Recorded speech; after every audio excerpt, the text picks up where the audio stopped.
అందరికీ నమస్తే. ఏపీ ముఖ్యమంత్రి చంద్రబాబు నాయుడు గారు హైదరాబాద్‌కు రావడం, పార్టీ కార్యకర్తలతో మీటింగు, తర్వాత ఇక్కడ బలోపేతం చేయబోతున్నాం అనడం, తెలంగాణ, ఏపీ 2 నాకు 2 కళ్ళతో సమానం అని 2 కళ్ళ సిద్ధాంతాన్ని చెప్పడం. ఇవన్నీ కూడా కొంత చర్చకు దారితీసినాయి. మళ్ళీ తెలంగాణలోకి టీడీపీ రాబోతుందా? టీడీపీ వచ్చిన తర్వాత నెక్స్ట్ కూటమి ఉండబోతుందా? మళ్ళీ ఏపీలో కూటమి ఇక్కడ రిపీట్ కాబోతుందా? ఏదో రాజకీయ పరిణామాలు ఎక్కడో పోతున్నాయా అనే ఒక చర్చ ఒకటి నడుస్తుంది. దీనిపైన మాట్లాడదాం. మనతో ఆచార్య సునీల్ రెడ్డి గారు ఉన్నారు. ఆచార్య, ఎట్లా చూస్తారు? చంద్రబాబు నాయుడు ఆల్మోస్ట్ 10 సంవత్సరాల తర్వాత చాలా డేర్‌గా ఇంతకుముందు వచ్చారు కానీ ఎప్పుడు వచ్చిండ్రో ఎప్పుడో తెలవదు నిజానికి. మనకు కూడా తెలవదు. మెయిన్ మీడియాలో ఉన్నాం అప్పుడు. కానీ ఈసారి చాలా గ్రాండ్‌గా వెల్కమ్ గాని, తర్వాత మీటింగ్స్ గాని, సీఎంతో మీటింగ్ గాని, తెలంగాణ సీఎంతో ఇవన్నీ ఎట్లా విశ్లేషిస్తారు మీరు? అంటే రాజకీయాలు బాగా ఆసక్తికరమైన చర్చ అయితే జరుగుతోంది. అక్కడ ముఖ్యమంత్రి కాగానే ఇక్కడ ఆయనకు గ్రాండ్ వెల్కమ్ చెప్పించుకోవాలి అనేటువంటిది ఒక కోరిక కలిగింది. దానికోసం ఎందుకు ఆ కోరిక? అంటే ఎప్పుడు ఎప్పుడు ఎక్కడ సందర్భం వచ్చినా కూడా హైదరాబాద్ను డెవలప్ చేసాము, టీడీపీ హైదరాబాద్ డెవలప్ చేసాము, టీడీపీ పుట్టింది హైదరాబాద్లో, ఈ రకమైనటువంటిది ఉంది. అంటే ఉమ్మడి రాష్ట్రానికి 9.5 సంవత్సరాల పాటు ముఖ్యమంత్రిగా చేశాడు కదా, అందుకని ఆ అటాచ్మెంట్ ఉంటుంది. అందుకని ఆయన ఇప్పటికి కూడా టీడీపీ పార్టీకి ఇక్కడ తెలంగాణకు ఒక అధ్యక్షులను పెట్టి పార్టీ ఉనికిని కాపాడుకునేటువంటి ప్రయత్నం చేస్తున్నారు. కానీ మొన్నటి ఎన్నికల్లో ఆంధ్రప్రదేశ్లో గెలవాల ముందు అక్కడ గెలిస్తే ఇక్కడ చూసుకోవచ్చు అని చెప్పేసి అప్పుడు ఉన్న పరిస్థితుల్లో ఇక్కడ రేవంత్ రెడ్డి ఉండడం వల్ల కాసాని జ్ఞానేశ్వర్కు పార్టీ అధ్యక్షుడు ఉన్నప్పుడు మనం పోటీ చేయట్లేదని చెప్పేసి చెప్పేశారు. ఎన్నికల్లో పోటీ చేయనటువంటి పార్టీ మళ్ళీ ఇప్పుడు ఇక్కడ పునరుత్తేజం కోసం ప్రయత్నం చేస్తున్నారంటేనే ఒక రకమైనటువంటి ఆర్గ్యుమెంట్స్ వస్తాయి. కానీ భారత రాజకీయాల లోపల ఒక కీలకమైన అంశం ఏంటి అంటే, ఒక ప్రాంతీయ పార్టీ ఒక రాష్ట్రంలో బలంగా ఉన్నటువంటి పార్టీ ఇంకో రాష్ట్రంలో ఉనికిలోనే లేదు. అంటే ఒక ప్రాంతీయ పార్టీ 2 రాష్ట్రాల్లో బలంగా ఉండడనేటువంటి ఉదంతాలు దాఖలాలు భారత రాజకీయాల్లో లేవు. ఉదాహరణకు ఉత్తరప్రదేశ్ ఉమ్మడి రాష్ట్రంగా ఉన్నప్పుడు ఆ రాష్ట్రాన్ని సమాజ్వాదీ పార్టీ పరిపాలించింది, బహుజన్ సమాజ్ పార్టీ పరిపాలించింది. అంత పెద్ద ఉత్తరప్రదేశ్ రాష్ట్రంలోకి వెళ్ళి ఒక చిన్న ముక్క ఉత్తరాఖండ్ పోయింది. ఉత్తరాఖండ్లో సమాజ్వాదీ పార్టీ ఉనికి లేదు, బహుజన్ సమాజ్ పార్టీ ఉనికి లేదు. ఏమైంది మరి? అంత పెద్ద సమాజ్వాదీ పార్టీ దేశమంతా రాజకీయాలు చేస్తుంది, బహుజన్ సమాజ్ పార్టీ దేశమంతా రాజకీయాలు చేస్తుంది. కానీ ఉత్తరప్రదేశ్లో వాళ్ళు అధికారంలో 5 ఏళ్ల పాటు అధికారంలో ఉన్నటువంటి 5 ఏళ్ళకు మించి అధికారంలో ఉన్నాయి 2 పార్టీలు కూడా. కానీ ఆ రాష్ట్రం నుంచి విడిపడ్డ ఒక చిన్న ముక్కలో వాళ్ళ ప్రభావం లేదు. అక్కడ బీజేపీ వర్సెస్ కాంగ్రెస్ ఉన్నాయి. బీహార్ని తీసుకుందాం. బీహార్ నుంచి ఒక ముక్క విడిపోయి జార్ఖండ్గా ఏర్పడ్డది. ఉమ్మడి బీహార్ రాష్ట్రంలో లల్లూ ప్రసాద్ యాదవ్ ఆర్జేడీ, నితీష్ కుమార్ జనతా దళ్ యునైటెడ్, ఈ 2 పార్టీలు బలంగా ఉన్నాయి. మరి ఆ 2 పార్టీ బీహార్లోకి వెళ్ళి విడిపడ్డటువంటి జార్ఖండ్లో ఇవాళ ఆర్జేడీ కానీ జేడీయూ కానీ చిన్న పార్టీలు, తోక పార్టీలు. అక్కడ జార్ఖండ్ ముక్తి మోర్చా పార్టీతోటో ఇంకో పార్టీతోటో పొత్తు పెట్టుకునేటువంటి పరిస్థితి. మరి ఎందుకు లేవు? అక్కడున్న పరిస్థితులు ఎక్కడైనా కూడా భారత రాజకీయాల్లో ఎక్కడైనా కూడా ఒక రాష్ట్రంలో అధికారంలో ఉన్నటువంటి ప్రాంతీయ పార్టీ ఇంకో రాష్ట్రంలో బలంగా ఉన్నటువంటి దాఖలాలే లేవు. ఇవాళ వైఎస్ఆర్సీపీ ఏమైంది? ఆంధ్రప్రదేశ్లో ఉంది, ఇక్కడ దుకాణం మూసుకున్నాడు. ఎందుకు? ఇది సాధ్యం కాదు. ఆడ అంతా 150 సీట్లు వచ్చినప్పుడు కూడా ఇక్కడ మేము పోటీ చేద్దామని చెప్పేసి వీళ్ళందరూ ఇక్కడ ఉన్నటువంటి అభిమానులు అంటే కూడా కుదరదు అని చెప్పాడు ఆయన. ఇప్పుడు వస్తుంది వాళ్ళకు కూడా ఆలోచన. ఇప్పుడు కూడా రాదు, ఎప్పుడు రాదు. ఆ క్లారిటీ ఉంది వాళ్ళకు, క్లారిటీ ఉంది వాళ్ళకు. ఆల్రెడీ కొంతమంది లీడర్లు పోయినరు, జగన్ కలిసి చంద్రబాబు నాయుడు తెలంగాణ పోతున్నారు, మనం కూడా తెలంగాణ పోదామని అన్నారు. అంతమంది కూడా పోయినరు, అంతమంది కూడా పోతే కూడా ఇవన్నీ అటువంటి సాధ్యం కాదు, ఇవన్నీ సాధ్యం కాదు. అటువంటి ఆలోచనలో వద్దు. ఇప్పుడు ఉమ్మడి ఆంధ్రప్రదేశ్లోకి వెళ్ళి విడిపోయినటువంటివి ఇక్కడ సెంటిమెంట్స్ ఉంటాయి. సెంటిమెంట్స్ ఉన్నప్పుడు తెలంగాణ కృష్ణా నదీ జలాలు, గోదావరి నదీ జలాలు, ఇలా తెలంగాణ నుంచి కృష్ణా నది పోతుంది, గోదావరి నది పోతుంది. కృష్ణా జిల్లా ఆంధ్రప్రదేశ్లో ఉంటుంది, గోదావరి జిల్లాలో ఆంధ్రప్రదేశ్లో ఉంటాయి. చిన్న ఆనవాళ్ళు కూడా ఉన్నాయి. కృష్ణా నదికి సంబంధించిన ఆనవాళ్ళు, గోదావరికి సంబంధించిన పేర్లు ఉంటాయి, ఊర్లు ఉంటాయి, ఏముంటాయి. అలా నీళ్లు ఇక్కడి నుంచి వారుతాయి, నీళ్ళు ఆడిపోతాయి అనేటువంటిది దీంతో, ఈ సెంటిమెంట్ నుంచే కదా ప్రత్యేక రాష్ట్రం వచ్చింది. అటువంటప్పుడు ఏమొచ్చినా కూడా ఏమైంది అన్నప్పుడు ఏం సమాధానం చెప్తారు? సమాధానం చెప్పలేరు. అందుకనే ఇటువంటి సెంటిమెంట్స్ ఉంటాయి కనుక రెండు కళ్ళ సిద్ధాంతాలు వర్కౌట్ కాలే. అవును. ఉద్యమ టైంలో అయితే మనం కాలే. చూసాం అది. ఇప్పుడు కూడా కాదు. హ్మ్. అక్కడక్కడక్కడ కొన్ని ప్యాకెట్లలో ఉంటే ఇక్కడ బీఎస్పీ కూడా ఓట్లు పడతాయి. కానీ ఇక్కడ సెటిలర్స్ ఆచార్య బీఎస్పీ అన్నారు కాబట్టి నేను చెప్తున్నా. ఏమైంది 2000 సెటిలర్స్ 2000 ఖమ్మం జిల్లా లాంటి ఖమ్మం జిల్లా మొత్తం శివ 2018లో కాంగ్రెస్ తోటి పొత్తు పెట్టుకున్నది టీడీపీ. హ్మ్. హైదరాబాద్లో కూడా వాళ్ళు పోటీ చేసిండ్రు. హ్మ్. రాజేంద్ర నగర్లో పోటీ చేసిండ్రు, ఉప్పల్లో పోటీ చేసిండ్రు. ఏమైంది? గెలవలే కదా. ఖమ్మంలో ఒక 2 సీట్లు గెలిచారు. హ్మ్. అక్కడ ఉన్నటువంటి పరిస్థితుల వల్ల అది కాంగ్రెస్తో పొత్తు వల్ల గెలిచారు. హ్మ్. ఇప్పుడు లోకల్ బాడీ ఎలక్షన్స్ వస్తాయి కదా. పోటీ చేస్తారట వాళ్ళు. చేస్తారు. ప్రజాస్వామ్యంలో పోటీ చేసే హక్కు ఉంది. అవును. ఎవరు దాన్ని కాదని లేరు. హ్మ్. పోటీ చేయొద్దు అని చెప్పి ఎవరైనా అనడానికే వీల్లేదు. పోటీ చేస్తే అందరూ స్వాగతించాల్సిందే. ఓటేసేళ్ళు ఉంటే ఓటేస్తారు, ఏమైనా ఉంటే ఉంది. ఏమవుతుంది? మనం 2014లోనే చూసాం. 2014 అసెంబ్లీ ఎన్నికల కంటే ముందు జరిగిన లోకల్ బాడీ ఎలక్షన్స్ సుప్రీంకోర్టు తీర్పు ఇచ్చింది. అప్పుడు రాష్ట్రపతి పాలన ఇక్కడ. రాష్ట్రపతి పాలన ఇక్కడ. అప్పుడు ఉమ్మడి రాష్ట్రము డివైడ్ అయినప్పుడు కిరణ్ కుమార్ రెడ్డి రాజీనామా చేసి పడేస్తే రాష్ట్రపతి పాలన పెట్టారు. అప్పుడు జరిగినాయి రాష్ట్రపతి పాలనలో ఇక్కడ లోకల్ బాడీ ఎలక్షన్స్. మరి టీడీపీ ఆ పర్ఫార్మెన్సే లేదు ఇక్కడ. అప్పుడు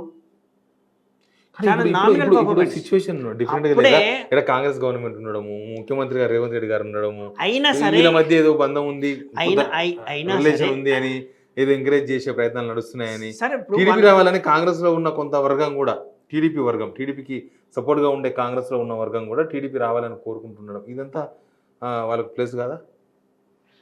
కాంగ్రెస్లో ఉన్న వాళ్ళు టీడీపీ రావాలి, వాళ్ళు టీడీపీ నుంచి వచ్చి టీడీపీ తోటి ఏమీ కాదు, ఇక టీడీపీ అంటే ఓట్లు పడేయనే కదా. మరి అంత పెద్ద నాయకుడు రేవంత్ రెడ్డి మరి టీడీపీని ఎందుకు అధికారంలోకి తీసుకెళ్ళలేకపోయాడు? కాదు టీడీపీ తోటనే కదా కాంగ్రెస్లోకి వచ్చింది. ఆయనకు ఇచ్చింది కదా పూర్తిగా, టీడీపీ పగ్గాలు పూర్తిగా ఆయనకు అప్పచెప్పారు కదా రేవంత్ రెడ్డి. మరి టీడీపీని అధికారంలోకి తీసుకురావచ్చు కదా, కాంగ్రెస్లోకి ఎందుకు వచ్చిండు? కానీ ఇక్కడ ఇప్పుడు బీఆర్ఎస్ వీక్ అయిపోయింది అనేది ఒక అంచనా, వీళ్ళ అంచనా. బీఆర్ఎస్ వీక్ అయితే బీజేపీ లేస్తుంది, కానీ టీడీపీ లేవదు. ప్రాంతీయ పార్టీ అని కదా లెక్క. ఇప్పుడు ప్రాంతీయ పార్టీ, ఒక ప్రాంతీయ పార్టీ వీక్ అవుతుంది, ఎమ్మెల్యేలు అందరూ పోతున్నారు, మేమందరం గుంజుకుంటున్నాము, లేకపోతే మేమందరం చేర్చుకుంటున్నాము కాబట్టి ఇంకా బీఆర్ఎస్ పని అయిపోయింది, నెక్స్ట్ టీడీపీ పెట్టుకోవాలని కదా వీళ్ళ ప్లాన్. ఒడిశాలో బీజేపీ లేచింది, అధికారంలోకి వచ్చింది. ఒకవేళ అటువంటి అవకాశాలు ఉంటే ఇలా 8 మంది గెలిచిండ్రు ఎంపీలు ఇక్కడ తెలంగాణలో. బీజేపీకి 8 మంది ఎమ్మెల్యేలు ఉన్నారు. జిహెచ్ఎంసీలో ఎన్ని గెలిచిండ్రు వాళ్ళు, కార్పొరేటర్లు. అటువంటి ఏమైనా ఉంటే, అటువంటి పొలిటికల్ వ్యాక్యూమ్ అనుకుంటే ఆ పొలిటికల్ వ్యాక్యూమ్ను బీజేపీ భర్తీ చేస్తుంది, కానీ టీడీపీతో కాదు. ఎందుకు కాదు అంటే ఇక్కడ మళ్ళీ సెంటిమెంట్, తెలంగాణ నదీ జలాల విషయాలు వచ్చినప్పుడు ఆంధ్రప్రదేశ్ అనుకూలంగా ఆయన వ్యవహరించాల్సిందే. అక్కడ అధికారం పోతుంది. లేకపోతే చంద్రబాబు నాయుడుకు ఆంధ్రప్రదేశ్లో అధికారం కావాలా, తెలంగాణలో అధికారం కావాలా? మరి ఆయన ఎందుకు మాట్లాడుతున్నారు? చంద్రబాబు నాయుడు కదా అన్నది, తెలంగాణలో మళ్ళీ మనం పునర్వైభవం తీసుకొస్తాం టీడీపీకి, తెలుగు తమ్ముళ్ళు అని మాట్లాడింది. పార్టీ అధ్యక్షుడిగా ఆయన అనాల్సిందే, అంటాడు కూడా. వచ్చిన వాళ్ళందరూ సార్ అక్కడ అధికారంలోకి వచ్చేది సార్, మీరు టైం ఇవ్వండి సార్ అంటే ఇస్తాను చేస్తాను అంటారు. ఎవరో వాళ్ళ కుటుంబ సభ్యులను ఎవరిని కూడా దీనికి ఇన్ఛార్జ్గా పెడతారు, చేస్తారు, రాజకీయం చేస్తారు. ఎంతవరకు ఉంటుంది తెలంగాణలో బీఎస్పీ పార్టీకి? ఎంత ఉంటుంది ఓట్లు? అట్లే టీడీపీ కూడా ఉంటాయి. 1-6 ఎక్కడో ఒక దగ్గర వాళ్ళు గెలుస్తారు. అంతకుమించి ఏముండదు. ఇక్కడ అధికారంలోకి వచ్చేంత, ఇక్కడ ఉన్నటువంటి వేరే పార్టీలను ఇచ్చేసేంత, ఇక్కడ బీఆర్ఎస్ను కాదని టీడీపీ ఎదుగుతుంది అనేటువంటి రాజకీయ విశ్లేషణ అయితే అర్ధరహితము, సహేతుకము, అసలు లాజిక్. కొంతమంది బీఆర్ఎస్లో ఉన్న వాళ్ళు, టీడీపీతో సంబంధం ఉన్న ఎమ్మెల్యేలు వాళ్ళు ఏదో టీడీపీలో చేరుతారు, బ్యాక్గ్రౌండ్ వరకు నడుస్తుంది అనే ఒక చర్చ కూడా ఉంది. కొద్దిమంది ఆ ఉత్సాహికులు, వాళ్ళ లైక్లీ మైండెడ్ ఉన్న వాళ్ళు ఏదో రాసుకుంటున్నారు అది. కానీ క్షేత్రస్థాయిలో ఆ విధంగా పబ్లిక్ మూడ్ అయితే ఉండదు, పబ్లిక్ ఒపీనియన్ అయితే ఆ విధంగా సాధ్యం కాదు. భారత రాజకీయాల్లో అటువంటి ఉదంతాలు, దాఖలాలు అయితే నాకైతే కనపడలేదు, సాధ్యం కాదు. ఒక రాష్ట్రంలో బలంగా ఉన్నటువంటి ఒక ప్రాంతీయ పార్టీ మరో రాష్ట్రంలో బలంగా ఉండనటువంటి దాఖలాలు అయితే ఇప్పటి వరకు లేవు, ఇక ముందు కూడా రావు, ఎక్కడ కూడా సాధ్యం కాదు అది. ఇవాళ ఏ ప్రాంతీయ పార్టీని తీసుకో, ఇంకో రాష్ట్రంలో తృణమూల్ కాంగ్రెస్ అంత పెద్ద, ఆ రాష్ట్రంలో ఈ రాష్ట్రంలో చిన్న రాష్ట్రంలో తీసుకొని జాతీయ పార్టీ గుర్తింపు పొందింది. మరి మిగతా రాష్ట్రాల్లో ఎందుకో అధికారంలోకి రాలేకపోతుంది. అంటే ఒక జాతీయ పార్టీగా రావడం అనేటువంటిది వేరు. టీడీపీ జాతీయ, ఇప్పుడు జనతా దళ్ పార్టీ ఉంది, జాతీయ రాజకీయాల్లో ఉన్నటువంటి సమీకరణాలు, జాతీయ రాజకీయాల్లో వచ్చినటువంటి కుదుపులు కారణంగా, అక్కడ వచ్చినటువంటి విభేదాల కారణంగా ఉద్భవించినటువంటివి అవి జాతీయ రాజకీయాలు ప్రభావితం చేయగలుగుతాయి. ఇవాళ కాంగ్రెస్ నుంచి శరద్ పవార్ విడిపోయాడు కాబట్టి ఆ జాతీయ స్థాయిలో మహారాష్ట్ర నుంచి శరద్ పవారు, పిఏ సంగమం, నార్త్ ఈస్టర్న్ స్టేట్స్ నుంచి, బీహార్ నుంచి తారిక్ అన్వర్ ఇట్లా వచ్చారు కనుక అది కూడా జాతీయ పార్టీ కాగలిగింది. అట్లా కానీ తెలుగుదేశం పార్టీ ఆంధ్రప్రదేశ్కి పరిమితమైనటువంటి పార్టీ. ఇవాళ విభజన తర్వాత ఈవెన్ 2018లో వాళ్ళు సొంతగా పోటీ చేసి ధైర్యం చేయలేకపోయారు. అప్పుడు అధికారంలో ఉన్నారు కదా ఆంధ్రప్రదేశ్లో. కానీ మొన్ననే రేవంత్ రెడ్డి మాట అన్నారు ఆచార్య, 10% టీడీపీ ఓట్ బ్యాంక్ ఉంది, ఆ ఓట్ బ్యాంక్ కనుక కాంగ్రెస్ కొడకపోతే కాంగ్రెస్ అధికారంలోకి వచ్చేది కాదు, అంటే టీడీపీయే కాంగ్రెస్ని గెలిపించింది అని మొన్ననే ఢిల్లీలో చిచ్చార్లో చెప్పారు రేవంత్ రెడ్డి గారు 2023 ఎలక్షన్ గురించి. సరే, 10% ఓట్ బ్యాంక్ టీడీపీకి ఉందా ఇక్కడ? 10% ఓటు బ్యాంక్ ఉంటే పోటీ చేయకుండా ఉంటారా శివ ఎవరైనా? ఏమో అండర్స్టాండింగ్లో చేయకున్నారేమో, అండర్స్టాండింగ్లో మీరు పోటీ చేయొద్దు అని అండర్స్టాండింగ్ ఉందేమో. సరే, ఇప్పుడు అండర్స్టాండింగ్లో కాంగ్రెస్ తోటి అండర్స్టాండింగ్లో కనుక ఉన్నట్టయితే అక్కడ దెబ్బతింటారు రాజకీయాలు. అట్లా ఆయనకు టీడీపీ మీద ఉన్నటువంటి అభిమానం కొద్దీ ఏమైనా చెప్పుండాలి రేవంత్ రెడ్డి గారు. ఇప్పుడు ఒకవేళ మన జిహెచ్ఎంసీ ఎన్నికల్లో ఎందుకు పోటీ చేయలేదు బీజేపీ, మన టీడీపీ ఎందుకు పోటీ చేయలే? ఎవరికి అనుకూలంగా పోటీ చేయలేదు? ఎవరికి అనుకూలం అంటే పరిస్థితుల ప్రభావం. అప్పుడు అక్కడ వాళ్ళ అధికారంలో లేరు, ఇక్కడ కాంగ్రెస్ అధికారంలో లేదు. సరే, ఇప్పుడు బీఆర్ఎస్ అధికారంలో ఉన్నప్పుడు ఈ ఓట్లు ఎప్పుడు కూడా జనాలు ఎప్పుడు కూడా ఓట్లు ఎట్లా ఇస్తారంటే వాళ్ళ కోసం పోరాడిన వాళ్ళ కోసం ఇస్తారు. ఈ 5 ఏళ్ళు 10 ఏళ్ళు వాళ్ళ కోసం ఎవరైతే పోరాడితే వాళ్ళ కోసం వేస్తారు, ఎవరైతే నిలబడితే వాళ్ళ కోసం వేస్తారు. నిజంగానే టీడీపీ ఈ 10 ఏళ్ళు కూడా వాళ్ళ కోసం నిలబడి ఉంటుంటే, ప్రజల్లో నిలబడి ఉంటే టీడీపీకి వేస్తుండే. కానీ వాళ్ళు హ్యాండ్సప్ అన్నారు కదా, చేతులు ఎత్తేసిన తర్వాత ఎవరు లేరు. ఇప్పుడు పార్టీకి అధ్యక్షుడు ఎవరు? బక్క నరసింహులు. ఆయన తీసి కొత్త వాళ్ళకి ఇస్తారు, అగ్రెసివ్గా పనిచేసే వాళ్ళకి ఇస్తారు, అవసరమైతే ఎమ్మెల్యేకి ఇస్తారు. అంతకుముందు కూడా ఆయన తీసి కాసాని జ్ఞానేశ్వరికి ఇచ్చి ఎవరు వస్తే వాళ్ళు. అంటే ఆ రకంగా ఉన్నటువంటి కొత్త వార్త ఏంటంటే నారా బ్రాహ్మణి టీడీపీ టీడీపీ వర్కింగ్ ప్రెసిడెంట్ అవుతారు అనేటువంటిది నడుస్తున్నది. వర్కింగ్ ప్రెసిడెంట్ అవుతారు అంటే అనుభవం లేదు కాబట్టి ట్రైనింగ్ కోసం, అదే ట్రైనింగ్ కోసం అని చెప్పేసి. సరే, రాజకీయాల్లో ఇటువంటి స్పెక్యులేషన్స్ ఇవన్నీ ఉంటూనే ఉంటాయి. కానీ వాళ్ళు జాకీలు పెట్టి లేపేటువంటి ప్రయత్నాలు చేస్తున్నారు.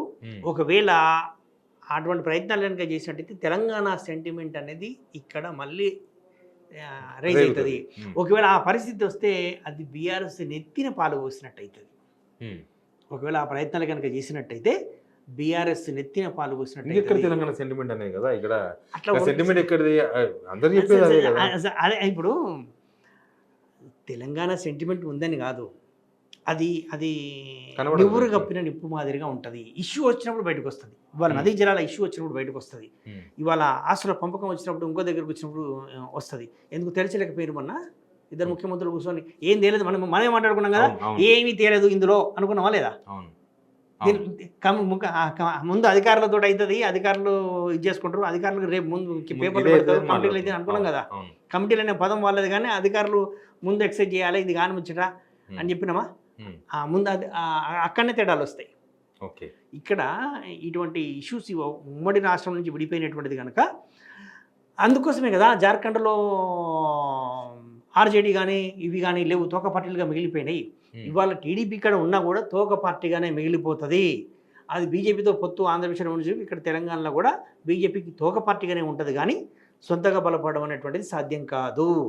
కూటమి అంటారు, కూటమి తోక పార్టీ ఇప్పుడు బీజేపీ, టీడీపీ, జనసేన ఇక్కడ కూడా సేమ్ ప్రయోగం ఏముంటుంది అబ్బా. మొన్న 6 సీట్లు ఇచ్చారు జనసేనకు, టీడీపీ కూడా 4 సీట్లు ఏమో ఇస్తారు. అంతకుముందుకు ఆంధ్రప్రదేశ్ రాజకీయాలు ఎట్లా ఉండదు ఆ కూటమి వస్తే? అక్కడ ఏముండదు. ఇప్పుడు ఆంధ్రప్రదేశ్కి వచ్చేసరికి చంద్రబాబు నాయుడు టీడీపీ పెద్దన్న పార్టీ, ఇక్కడ వచ్చేసరికి బీజేపీ ఉంటుంది. ఇక్కడ టీడీపీ కానీ జనసేన కానీ ఏముండవు, తోక పార్టీ. అప్పుడు కొంత ఇటువంటి మీరు అన్నట్టు సెటిలర్ల ఓట్లు అటువంటి ఇష్యూస్ ఏమైనా ఉంటుంది, అది బీజేపీకి బూస్ట్ అవుతుంది. అప్పుడు రాదా తెలంగాణ సెంటిమెంట్? చంద్రబాబు నాయుడు ముఖ్యమంత్రి, చంద్రబాబు నాయుడు ఫ్యామిలీ సీఎం, వాళ్ళు మొత్తం 119 సీట్లు పోటీ చేస్తానప్పుడు వస్తుంది. అప్పుడు ఇక్కడ ఏం చెప్తారు, ఇక్కడ చంద్రబాబు నాయుడే కదా కీలకంగా వ్యవహరించాల్సింది. 119 సీట్లకు పోటీ చేస్తానప్పుడు ఖచ్చితంగా వస్తుంది. 2 సీట్లకు 3 సీట్లకు పోటీ చేస్తానప్పుడు అంత పెద్దగా రాదు. అది బీజేపీ మీద ఎఫెక్ట్ పడదా? 2 సీట్లకు 3 సీట్లకు ఎఫెక్ట్ పడదు. టీడీపీ పడుతుంది, అది కూడా పడుతుంది. అసలు తెలంగాణ ఉమ్మడి ఆంధ్రప్రదేశ్లో బీజేపీ ఎదగకపోవడానికి కారణం టీడీపీతో పొత్తు అనేటువంటిది అందరికీ తెలిసింది. 84 నుంచి ఆడ నాదెండ్ల భాస్కర్ రావు ఎపిసోడ్ అప్పటి నుంచి ఇక్కడ ప్రజాస్వామ్య పునరుద్ధరణ, గవర్నర్ రామ్లాల్ను బర్తరఫ్ చేయాలి అనేటువంటి ఎపిసోడ్ నుంచి అప్పుడు బీజేపీ టీడీపీకి మద్దతు ఇప్పటి నుంచి అప్పటి నుంచి మళ్ళీ రామజన్మభూమి ఇష్యూ వరకు వచ్చింది. 84, 85 అసెంబ్లీ ఎన్నికల్లో, 89 అసెంబ్లీ పార్లమెంట్ ఎన్నికల్లో కూడా టీడీపీ బీజేపీ పొత్తే ఉన్నది. 94కు పోయింది. మళ్ళీ 99కి వచ్చేసరికి మళ్ళీ చంద్రబాబు నాయుడు అబ్బో బీజేపీతో పొత్తు లేకపోతే ఓడిపోతాం అనుకున్నాడు, పెట్టుకున్నాడు. 99లో కనుక బీజేపీతో పొత్తు లేకపోయినట్టయితే టీడీపీ ఓడిపోయేది, అప్పుడే కాంగ్రెస్ గెలిచేది. కమ్యూనిస్టులతో కనుక పొత్తుండి కాంగ్రెస్కు 99లో కనుక ఉంటే అప్పుడే కాంగ్రెస్ గెలిచేది. బీజేపీతో పొత్తు కనుక టీడీపీకి లేకపోయింటే టీడీపీ అప్పుడే ఎగిరిపోయేది. అప్పుడు ట్రయాంగిల్ ఫైట్ వచ్చేది 99లో, అప్పుడే బీజేపీ ఎదిగిపోయేది. టీడీపీతో పొత్తు వల్లనే బీజేపీ ఎదగకుండా పోయింది. ఓకే, మళ్ళీ 2014లో ఇక్కడ కూడా టీడీపీతో పొత్తు అనేటువంటి వల్ల ఇబ్బంది పడ్డారు. అక్కడి నుంచి ఇప్పుడు మళ్ళీ టీడీపీతో పొత్తు అంటే మొన్న జనసేనతో పట్టుకున్నారు కానీ టీడీపీతో పొత్తు పెట్టుకోలేదు. వద్దు మాకు టీడీపీతో పొత్తు అంటున్నారు వాళ్ళు. ఇప్పుడు కూడా వద్దు అంటున్నారు. ఆయన పవన్ కళ్యాణ్ అంటే ఆయన తెలంగాణలో రాజకీయాలు చేయలేదు, ముఖ్యమంత్రి కాలేదు, మంత్రి కాలేదు, ఏమీ కాలేదు. కానీ చంద్రబాబు నాయుడు అలా కాదు. 15 ఏళ్ళు ఈ ప్రాంతానికి, 10 ఏళ్ళు 9.5 ఏళ్ళు ఈ ప్రాంతానికి ముఖ్యమంత్రిగా ఉన్నాడు, 10 ఏళ్ళు ఈ ప్రాంతంలో ప్రతిపక్ష నాయకుడిగా ఉన్నాడు. కాబట్టి ఆయన ఈ ప్రాంతాన్ని విషయంలో కూడా కొన్ని సెంటిమెంట్లు ఉన్నాయి.